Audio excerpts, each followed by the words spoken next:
दिल्ली का तो अब बॉल खत्म हो गया। देखिए किसकी गवर्नमेंट आती है किसकी नहीं। दिल्ली की पूरी कंट्रोल किसके पास है? ईवीएम पे सवाल क्यों उठते हैं? वहाँ का पुलिस, वहाँ का चीफ मिनिस्टर अरविंद केजरीवाल का बंगला खंगाल के चल गए। बिहार पुलिस नीतीश कुमार का खंगाल के देख ले, चाहे यूपी पुलिस योगी जी का खंगाल के देख ले। नेताओं का सबसे बड़ा पावर क्या होता है? याद रखिएगा एक चीज हमेशा, अभी हम लोग वोट कितने पे देते हैं? 18 पे देते हैं। 2025 है, जो बच्चे बिहार के रहने वाले और बाहर वालों के तो ये तो इलेक्शन, अभी जैसे दिल्ली में इलेक्शन चल रहा है तो हाँ आज तो है ना, दिल्ली का तो अब बॉल खत्म हो गया। आज यहाँ पे देखिए किसकी गवर्नमेंट आती है किसकी नहीं। लोकतंत्र है, कभी ये मीडिया, देखो लोकतंत्र पे ना ईवीएम पे सवाल क्यों उठते हैं? क्योंकि मीडिया पहले से चिल्लाने लगती है फलाना आदमी जीत रहे, समझ में? और बाय द वे मीडिया को कैसे पता कि कौन जीत रहा है कौन नहीं आ रहा है? तो क्या है ना, दिमाग में इंसान एक परसेप्शन बना लेता है और उसके हिसाब से रिजल्ट नहीं आता है ना, तो लोगों को लगने लगता है क्या हुआ है, धांधली हुआ है। ये भी गड़बड़ चीज है। अभी बिहार में इलेक्शन आने वाला है, इस साल 25 में ही है इलेक्शन। तो आप में से जितने बच्चे 18 प्लस हो चुके हैं, तो आप लोग को ना जब इलेक्शन पास आता है ना, तो ये वोटर कार्ड बनाने के लिए जो अधिकारी होते हैं अलग अलग कैंप लगाने लगते हैं, स्टार्ट कर दिया फिर से।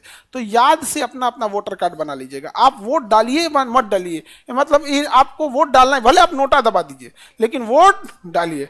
जानते हैं दो चीजों, कभी भारत में किसी नेता से पूछना, कहता है कि विद्यार्थी सबसे कौम को कोई डरे नहीं लगता है आप लोगों से, जब से सबसे बड़ी युवा आप ही हैं। कहता है कि इसे पल भर में किसी को इतना ऊपर चढ़ा देगा, सब 2 मिनट में नीचे गिरा देगा। सब अभी कहेगा सब सबसे अच्छा यही है, अभी कहेगा सबसे खराब यही है। इसलिए देखिए बीपीएससी में इतना प्रोटेस्ट हो रहा है, कभी कोई सुन रहा है? दिल्ली और पांडिचेरी, दिल्ली और पांडिचेरी, यहाँ विधानसभा बनाया गया। क्या बनाया गया?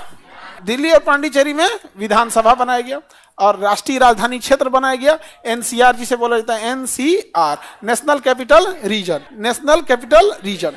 और इसमें बड़ी संशोधन किया गया, कहा गया कि दिल्ली एक ऐसा जगह, पांडिचेरी पे स्पेशली उतना ज्यादा नहीं हुआ, पर दिल्ली पे बहुत ज्यादा रूल कानून बना दिए। दिल्ली में 4-4 आदमी कंट्रोल करता है दिल्ली। तो दिल्ली जब राष्ट्रीय राजधानी क्षेत्र एनसीआर बनाया गया, नेशनल कैपिटल रीजन, तो कहा गया कि कुछ मेजर कंट्रोल्ड सेंट्रल गवर्नमेंट देखेगी। जैसे पुलिस कौन देखेगी? Central government. दिल्ली पुलिस देखती है। दिल्ली पुलिस डायरेक्टली किसके अंडर में आती है? सेंट्रल गवर्नमेंट, गृह मंत्री के अंदर में आता है, गृह मंत्रालय का। तो यानी दिल्ली में अगर कोई क्राइम हो रहा है तो दिल्ली के चीफ मिनिस्टर से बाहर है। वहां का पुलिस, वहां का चीफ मिनिस्टर अरविंद केजरीवाल का बंगला खंगाल के चल गए। बिहार पुलिस नीतीश कुमार का खंगाल के देख ले, चाहे यूपी पुलिस योगी जी का खंगाल के देख ले। बाप रे, 40 गो जांच बैठ जाएगा उसके ऊपर। देखिए आप जब अधिकारी बनिएगा ना, तो याद रखिएगा एक चीज हमेशा, जब आप अधिकारी बनिएगा तो आप जब तक ईमानदार रहेंगे ना, तब तक सब आपसे थोड़ा सा दूरी बना के रखें। वो जानबूझ के आपको कुछ कमाने का मौका देंगे, 1-8 करोड़ लूट लेना। जैसे आप 1-8 करोड़ मार लिए, खत्म कहानी। अब वो आपसे कोई नहीं डरेगा। नेताओं का सबसे बड़ा पावर क्या होता है? वो आपके खिलाफ जांच स्टार्ट करा सकते हैं, जांच स्टार्ट कर देंगे। जब तक जांच चलते रहेगा, प्रोसीडिंग चालू रहेगी, आपका प्रमोशन रुका रहेगा। तो दिल्ली की पूरी कंट्रोल किसके पास है? दिल्ली पुलिस की कंट्रोल किसके पास में? होम मिनिस्ट्री के बाद दिल्ली पुलिस के। तो ये हो गया कंट्रोल। उसके बाद जो जैसे स्कूलिंग हो गया, सड़कें हो गया, ये सब चीज हो गया, चीफ मिनिस्टर को दे दिया गया। तो एक सेंट्रल गवर्नमेंट संभाल रही है, एक कौन संभाल रही है? चीफ मिनिस्टर संभाल रहे। कौन संभाल रही है? चीफ। बिल्डिंग बनाने का काम दे दिया गया दिल्ली डेवलपमेंट अथॉरिटी। किसे दे दिया गया? Delhi development authority.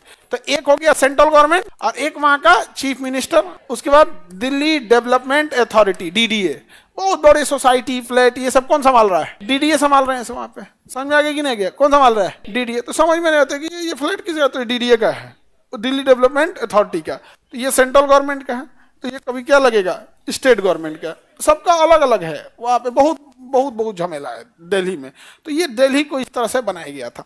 अब दिल्ली में जब विधानसभा बना दी है, तो 70वां में क्या हुआ कि दिल्ली और पांडिचेरी जो विधानसभा है, यहाँ तो आपने विधानसभा क्या कर दिया? बना दिया। अब इसको राष्ट्रपति के चुनाव में शामिल करेंगे कि नहीं? राष्ट्रपति निर्वाचक मंडल, याद है? राष्ट्रपति का निर्वाचक मंडल, लोकसभा, राज्यसभा, विधानसभा, विधान परिषद नहीं था। विधान परिषद नहीं था। तो जब दिल्ली और पांडिचेरी में विधानसभा बना है, तो संशोधन करके लाना पड़ेगा कि नहीं लाना पड़ेगा? एक्चुअल में इसे भुला गया था सब यहाँ पे 69वां संशोधन किया, तो उसी समय नहीं जोड़ देना चाहिए कि दिल्ली में जब एनसीआर लागू होगा तो सेंट्रल गवर्नमेंट काम करेगी, स्टेट गवर्नमेंट भी काम करेगी, प्लस में डीडीए काम करेगी। उसी समय संशोधन कर देता भाई 69 में ही, तो भुला गया सब। क्या दिल्ली तो राष्ट्रपति के निर्वाचन मंडल में छूटिए गया हो, तब याद आया, तो बाद में संशोधन किया। कोई मतलब बनता है इसका? अभी जम्मू कश्मीर के लिए संशोधन करना है किसी किसी को, उसको राष्ट्रपति के निर्वाचक मंडल में जोड़ना है तो उसी समय कर दीजिए। उसमें लिमिट थोड़ी होता है कि हम इस संशोधन में इतने विषय जोड़ेंगे। सीखना है तो 42वें संशोधन से सीखिए। वो बांग्लादेश के कानून बराबर एगो संशोधन कर दिया बांग्लादेश का संविधान है उतना में जितना में 42वां संशोधन कर दिया बताइए, इसीलिए ना उसको मिनी संविधान कहा जाता है। नहीं समझा गया? अमेरिका के कुल संविधान से बड़ा हमारा केवल 42वां संशोधन है। अमेरिका का जो टोटल संविधान है ना उससे बड़ा हमारा क्या है? 42वां संशोधन है।